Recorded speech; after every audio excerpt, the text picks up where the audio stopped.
Amid the coronavirus infection continuing to rise in the country, local NGO Gift of the Givers has already begun working on intervention plans to assist the government as well as the health sector if needed. And joining us on the line is the founder and leader of Gift of the Givers, Dr. Imtiaz Suleiman. Dr. Imtiaz Suleiman, a very good afternoon to you. Thank you so much for joining us. Welcome. Good afternoon, Sandeep. Thank you for having me on the show. Well, it's an absolute pleasure. Now, first of all, Gift of the Givers is already known for helping out in times of need and disaster. Can you tell us what intervention plans that you have for COVID-19 in South Africa? Yes, we've started the rollout already.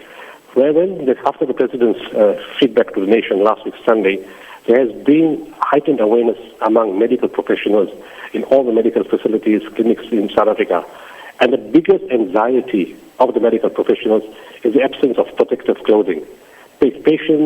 Doctors and nurses are afraid to tackle patients in the absence of protective wear. And the most common thing that has come up is the N95 mask. So we looked at, our medical team looked at all the parameters and said, how can we intervene? In the meantime, a company called Vula App has joined us, a medical company which has 11,000 medical professionals. And from all the country, they can give us feedback as to what is required where. But instantly, Chris Han Benagwan Hospital came to us 48 hours ago and said, look, we need to keep the so-called suspected corona patients out of the main hospital. We don't want other people getting sick inside there.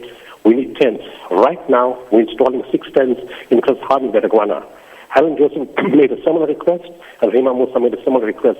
So there is no contamination with the suspected cases and normal population that comes to the hospital.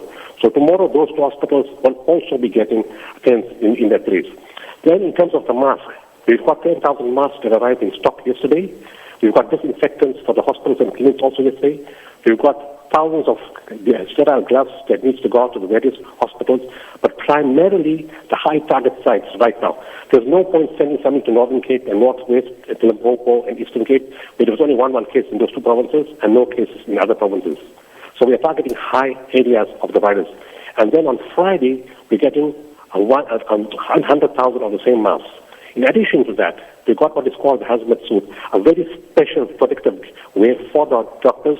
That's coming in on Tuesday for 50,000 masks to be used by certain selected patients. And finally, what we've done is we're starting up testing sites. We've got one functional in Mayfair West in Johannesburg, another one coming up this week in Roshni, a third one in Durban.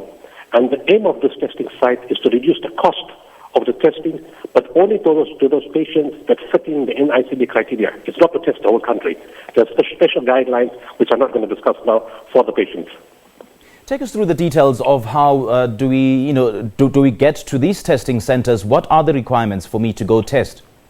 Well, it's called, it's a special case. It's called the case definition, because first of all, it says that if you come from a high-risk country, in other words, China, Italy, Spain, Germany, UK, USA, Switzerland, all those countries and mostly Europe, high-risk patient that comes from that country, they need to be tested.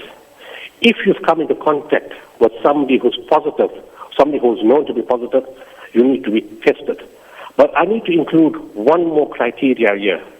In my knowledge and from the test that we're doing, anybody that is flown in from Dubai in transit, you need to be tested. Because we find a lot of people that have come through that airport. And I would go one step further. As we check to see the initial figures, everybody who's coming, 95% of the cases are those that come from overseas. As a means of respect to society or the precaution for the society, my personal view, that whoever has come from overseas should self-quarantine themselves for 14 days until they're absolutely sure that they don't have the virus. So if somebody tests positive, what then happens? Do you have perhaps a quarantine facilities on site? No. We work with the government. That's why we support the health facilities. You can't have